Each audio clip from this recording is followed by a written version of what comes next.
ya, ya gimana nih?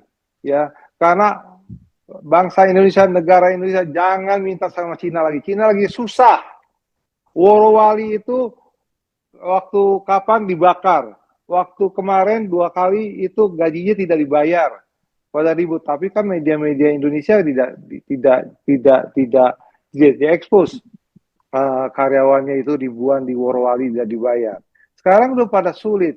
Karyawan Jihung yang di mana tuh di Jawa Barat apa tidak bayar karena garmen itu. Jadi sekarang ini bangsa Cina ini sudah diketahui oleh seluruh dunia.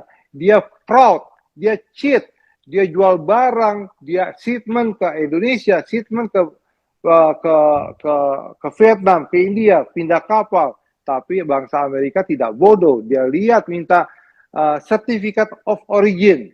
Oke, kapalnya dipindahin. Dia punya dus semuanya dipindahin made in Indonesia. Dia pindahin made in Vietnam, tapi isinya barang-barang dari Cina. Tapi sekarang Amerika sudah tahu, semua sudah tahu. Kalau nggak bangsa Amerika negara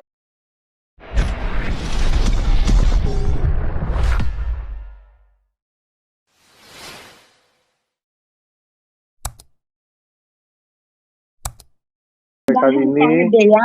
ah, Saya tambahin ya pendapat Pak Hade yang benar ini ya, ya. hmm, Saya hmm, setuju ya. hmm, Memang tadi Pak Hadi sebutkan tentang kearoganan Cina itu. Benar-benar. hmm, Karena bukan hmm, Amerika saja, Eropa. hmm, Semua produksi hmm, diproduksikan untuk lebih murah hmm, itu di Cina. Sehingga Cina hmm, besar kepala. Nah, hmm, ketergantungan Amerika dengan Eropa terhadap hmm, Cina untuk hmm, produksi murah ini membuat Cina hmm, ini besar kepala. Sehingga dia hmm. merasa mempunyai power yang kuat karena Eropa juga bergantung kepada mereka gitu ya. Sementara Eropa sudah bernegosiasi dengan Amerika. Bayangkan di sini Pak Hawe, tadi saya beli itu ikan itu hanya 250 gram itu ya. Ikan Hmm. pandia itu tadinya 4 euro 90 sen. Sekarang sudah jadi 8 euro untuk saat ini ya karena masih terjadi transaksi negosiasi dengan Amerika ya. Nah, di sini yang saya agree pendapat Pak Hadi tadi tentang organisasi China ini itu benar sekali. Bahkan seperti produk ya dari China itu banyak di China ini juga pintar untuk duplikasi ya materi-materi atau industri dari Eropa dengan Amerika. Nah, itu mereka buat untuk pasaran yang luas dan dijangkau bahkan negara yang miskin. Dan Iya, ini yang begini, membuat Memdora gini, Memdora. Saya mau maaf ya, saya cut ya. Jadi negara kita Indonesia ya, uh, cara yang elegan lah, yang baik ya. betul. Jangan kasat mata terlalu bela sama Cina. Bangsa Amerika itu sudah disakiti sama Cina sudah 35 tahun. Ya, bangsa Indonesia zaman si Joko ini, si Joko Tingkir ini udah dikibulin sama Cina udah 10 tahun. Main kong kali kong. Ya, kalau saya buka di sini enak ya, tidak etis ya. Tapi Saya orang justru itu bodoh. Pak Hadi. Gini, Memdora tunggu sebentar ya. Memdora tunggu sebentar ya. Jadi bangsa pemimpin Indonesia harus elegan ke Amerika ya. Nah, sekarang jangan main-main. Rakyat Indonesia 280 juta. Memang rakyat kita mayoritas muslim, tapi ada muslim yang baik. Ya, muslim-muslim yang tidak baik itu kan muslim imigran, ya. Jadi kita harus mempunyai hati nurani untuk rakyat Indonesia karena bulan November waktu tahun lalu saya datang ke Jakarta, saya berusukan kemana-mana. Ya, saya sangat sedih. Teman-teman saya sudah 60 tahun tidak bisa apa-apa. Ya, mati enggak, hidup enggak. Tinggal tunggu mati aja lah, kata kasarnya begitu. Jadi, jangan terlalu condong ke sana. Ya, bangsa Eropa sekarang udah sadar. udah ditegur sama Amerika, jangan pakai Huawei, nanti kesedot kamu punya data semua intelijen. Nah, itu Amerika, karena saya nih supir Uber, waktu zamannya Silicon Valley itu rame, ya orang Cina tuh luar biasa di Silicon Valley, menguasai, sangat sombong. Kalau dia keluar dari mobil saya sampai dibantingnya keras-keras. Paling saya tidak bisa buat apa-apa, saya kasih bintangnya 1. Kalau ada bintang 0, saya kasih 0. Ya tetangga saya juga orang Cina, ngomong keras-keras.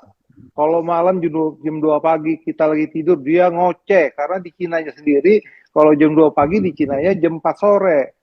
Begitu. Saya nggak takut sama Cina. Ya, karena Cina itu cuma gebrak-gebraknya doang di Amerika. Ya, saya juga orang keturunan Cina, tapi saya orang kebangsaan Indonesia. Saya darah daging Indonesia karena orang tua saya ke Indonesia. Nah, kebetulan saya sekarang ada di Amerika. Jadi saya tidak takut sama Cina. Di jalan manapun kalau saya lihat supir itu orang Cina, saya aduin karena dia tidak menurut rule hukumnya. Karena saya di Amerika itu sudah mengendarai mobil 600.000 mile. Saya orang bodoh supir di Amerika. Saya di Jakarta orang berpendidikan. Tapi saya ke Amerika untuk anak-anak saya yang sekarang udah berhasil. Jadi saya minta sama para pemimpin Indonesia, secepatnya kalau bisa Bapak Prabowo ya ketemuin Presiden Trump. Ya jangan telepon. Sekarang bisa ke 5 negara ke Turki, ke Emirat Arab segala macam. Nah, sekarang Bapak Prabowo langsung temui Trump, beberkan. Saya punya nikel, saya punya tambang di Freeport. Freeport kan Amerika juga yang punya. Saya punya kayu. Gimana nih? Saya punya rakyat 280 juta ini lagi sulit. Ya, kalau Anda tidak bantu negara saya, ya gimana nih? Ya, karena bangsa Indonesia, negara Indonesia jangan minta sama Cina lagi. Cina lagi susah. Worowali itu waktu kapan dibakar? Waktu kemarin 2 kali itu gajinya tidak dibayar. Pada ribut, tapi kan media-media Indonesia tidak diekspos karyawannya itu ribuan di Worowali tidak dibayar. Sekarang udah pada sulit. Karyawan Jihung yang di mana tuh di Jawa Barat apa tidak bayar karena garmen itu. Jadi sekarang ini bangsa Cina ini sudah diketahui oleh seluruh dunia, dia fraud, dia cheat, dia jual barang, dia shipment ke Indonesia, shipment ke Vietnam, ke India, pindah kapal. Tapi bangsa Amerika tidak bodoh, dia lihat minta certificate of origin. Oke, kapalnya dipindahin, dia punya dus semuanya dipindahin made in Indonesia. Dia pindahin made in Vietnam, tapi isinya barang-barang dari Cina. Tapi sekarang Amerika sudah tahu, semua sudah tahu. Kalau enggak, bangsa Amerika, negara Amerika ke depannya akan hancur secara ekonomi. Karena utangnya udah 32 triliun US dollar.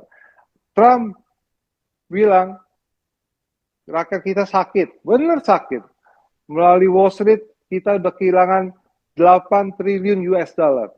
Saya setiap hari lihat majalah Bloomberg segala macam. Benar, semuanya benar.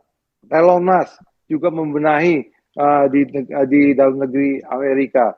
Itu 1 juta orang Amerika. Memang orang Amerika banyak yang baik? Tidak. Banyak Amerika di dalam negerinya, Teddy sudah tahu, Andi sudah tahu. Di dalam negeri Amerika banyak bangsa, orang-orang itu banyak yang bangsat.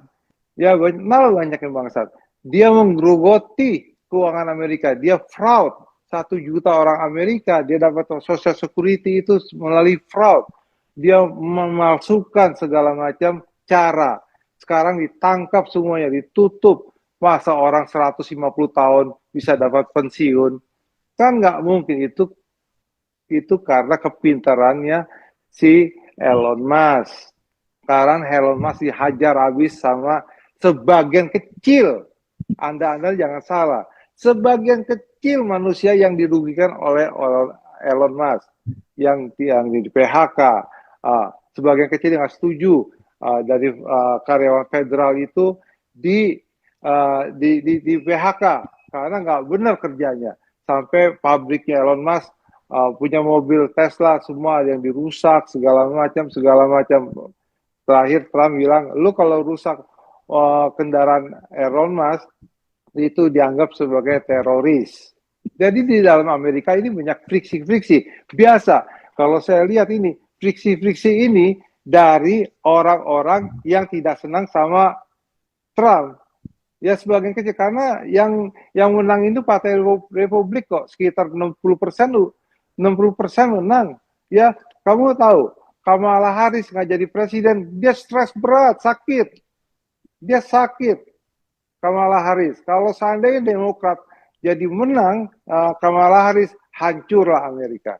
Karena Kamala Harris itu mau menjadikan sosialisme di Amerika. Ini saya terbuka semuanya supaya Anda nanti tahu. Jangan dibenturkan soal agama, jangan. Ini kita masalah kebangsaan. Ini bangsa Amerika ini negara superpower yang begitu hebat. Oke, Anda bilang negara Cina punya senjata bagus. Oke, silakan saja. Saya waktu November tahun 2024 tahun lalu, saya makan sama di daerah Tomang, restoran yang arah mau ke Selipi sebelah kanan. Itu restoran besar yang enak.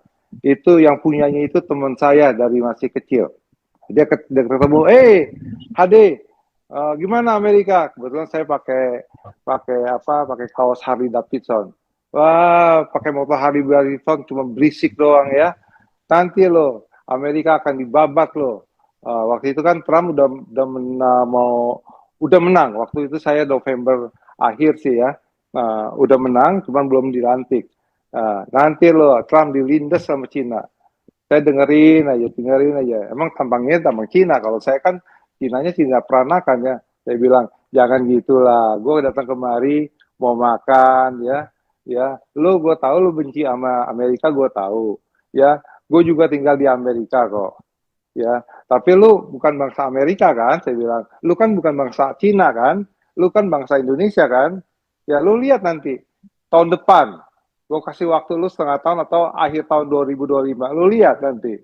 Tuh, saya bilang begitu. Cina akan maju segala macam. Lu lihat nanti, saya bilang. Ya, saya ada fotonya cuma saya nggak kasih tahu. Saya salam sama dia. Teman-teman saya, saudara saya saksikan di foto. Lu lihat Cina nanti tahun depan, tahun 2025. Bagaimana hasilnya? Saya bilang begitu.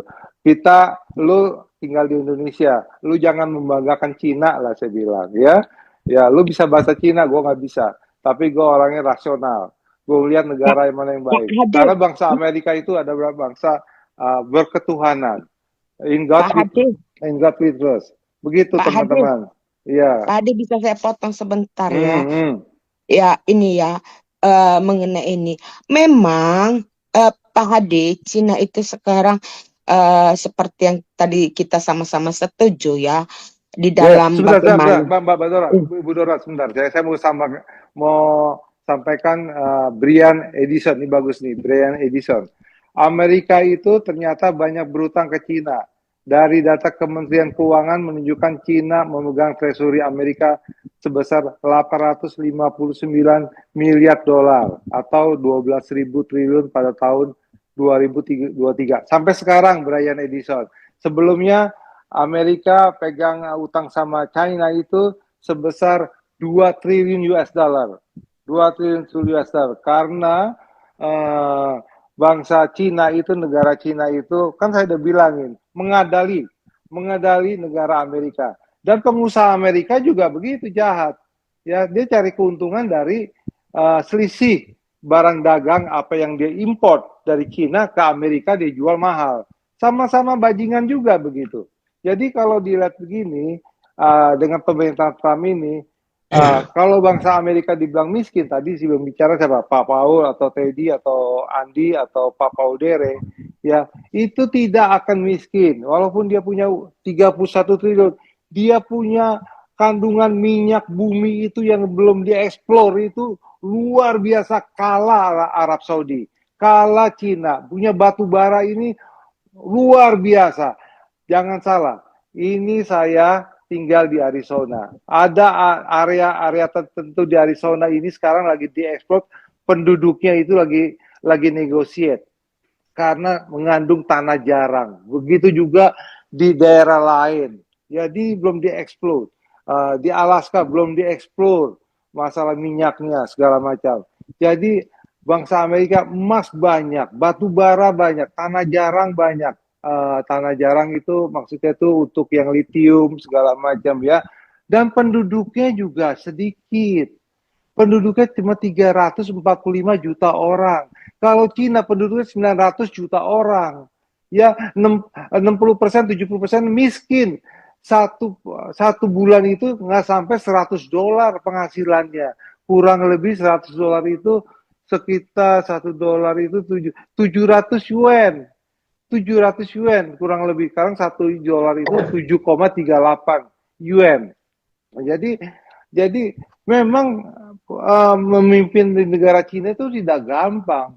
Rakyatnya begitu banyak. Pada waktu saya datang 2006 ke Cina, 2005 sampai sebelum saya ke Amerika, itu ya stasiun di Guangzhou itu ya manusia banyak bener. Saya keleler loh, apa pusing dati manusia gitu banyak. Nanya bahasa Inggris nggak bisa, saya nggak bisa bahasa Cina, pakai bahasa isyarat nggak bisa, mau cari hotel di mana nggak bisa. Ya akhirnya saya merayap melihat cari peta. Dulu nggak ada peta namanya Google Map, nggak ada.